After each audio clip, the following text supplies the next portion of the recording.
Nyongera okwanirizaako yonna gy'osinza okuba ng'otuwuliriza kutegeeza nti okola kyamaanyi nnyo gw'atava ku mayengo ga UG Updates TV. Ekiri eggulu enkoko ekikola bwana bwayo anti poliisi n'amagye gadiployingiddwa buli wamu. Enguudo zonna eziyingira mu hooteeri zino zibalonze ebbiri zisaliddwako era n'amakubo agayingira ggulu gonna gateekeddwako road block.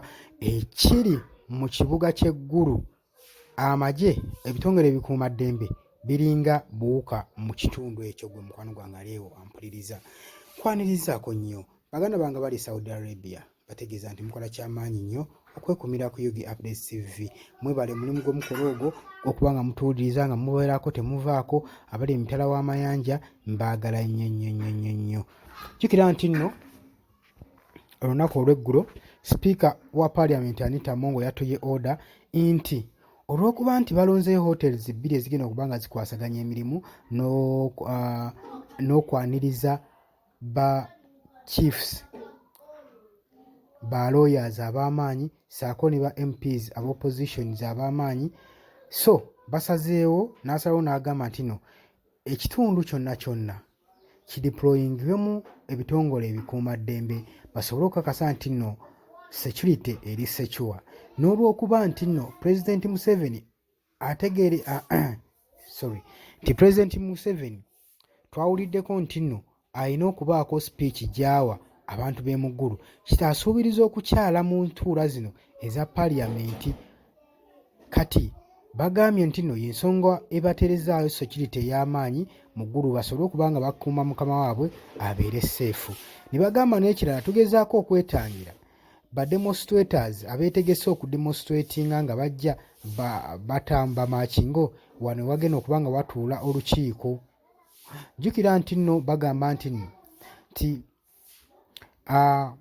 ba oppositions badeployinze abademonstrators bangi omuli ne ba doctors aba intern seekers basobole okuba nga baplayinga press cards okusobola okuba nga beekalakasa ku lw'enguzi ssaako ne sipiika Anita Among wa Parliament y'eggwanga Uganda. Bagambye kati okwetangira ebyo byonna y'ensonga waaki amagye gayiriddwako.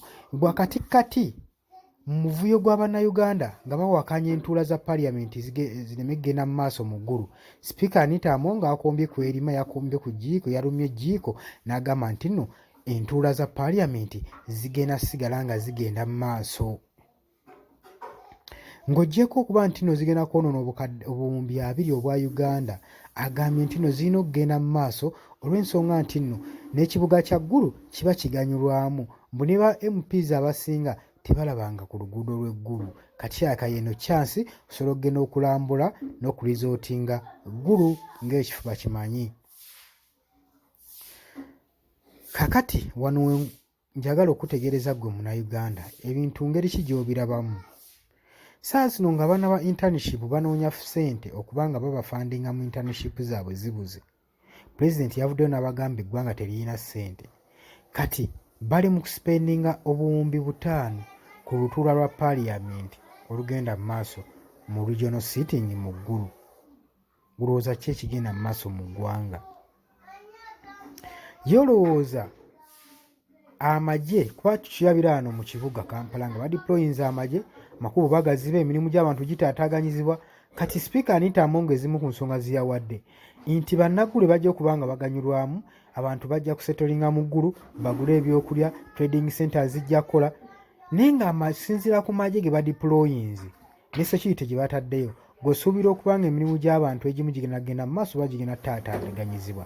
Kitegeeza bagenda kifunamu nga bo bwe baba nga bataddemu personal interest zaabwe mu biliyoni 20 zino, era zigenda kubeera nga bo bayinamu omulamwa mu nsonga eno ey'ekutuula mu ggulu. So nga Ssenyonyi yadde abagamba nti ekifo ssente ezo twandizikozesezza mu ntuula eza Parliament, twandizikutte, twandibadde tukwata ssente ezo ne tufacilitatinga ba victims abaakosebwa mu lutalo olwa kkoni eyo mu bbendobendo ly'eggulu, oba ne tuteeka mu malwaliro amadagala kuba n'amalwaliro tegalina ddagala, nga ye opinion gyakola ki gyawa.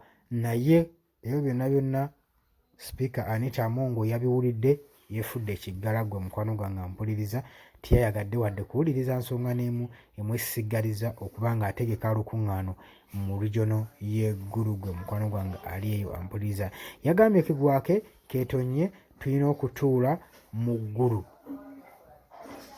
Kaakati jjukira nti nno bayanga demonstrators badde beetegese okwekalakaasa ku ebyo ebitagenda bulungi mu ggwanga ku buli obuli bw'enguzi n'obutafiibwako. Naddala bayanga doctors baali beetegekedde olunaku luno olunaatuuka ng'olutuulo olukiiko lugenda otuula baveeyo ne press card zaabwe nga beekalakaasa obutafiirwako olw'okuba nti nno tebasobodde bafacilitatinga mu internship gye bagendako. Gwe mukwano gwange ali eyo ampuliriza.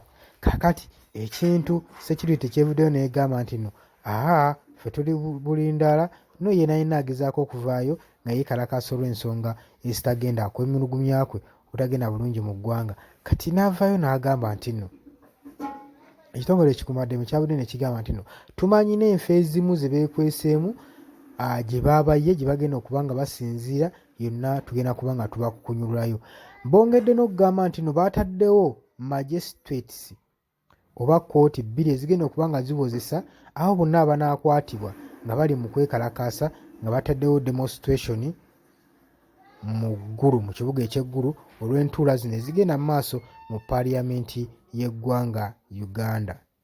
Ng'omukwano gwange olaba otya? Gw'olaba kano ke kaseera okubanga paaliyamenti ediibuuda ssente okugenda okufacilitatinga entuula ng'ate bo bennyini nnyini nga bo ababaka mu constituency zaabwe zikyali mbi. Waliwo n'abakulembera constituency nga tezirina malwaliro.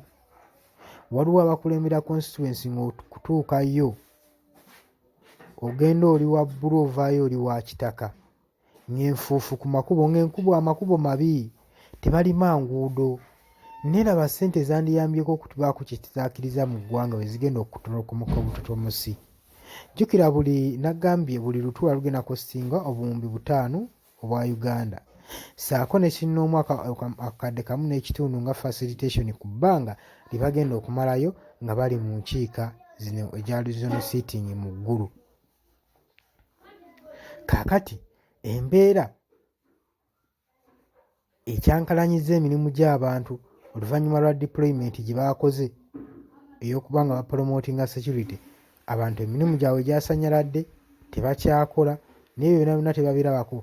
Balonzeemu bintu banokoddewo bintu bibaganyulwamu bo nga bo ne batalaba ku disadvantage eziyinza okuvaamu okwaffectinga negatively omuntu wa wansi gwe n'abasanzeewo. Ekyo tebaakitunuddeko. Kakino tekinanga ekiki kigenda kuyamba Munnayuganda oba yena yina ow'eggulu ng'oli eyo. Okuggyako okunafuyabunafuya ssako ensawo y'eggwanga tu Uganda gwe mukwano gwange ampuliriza.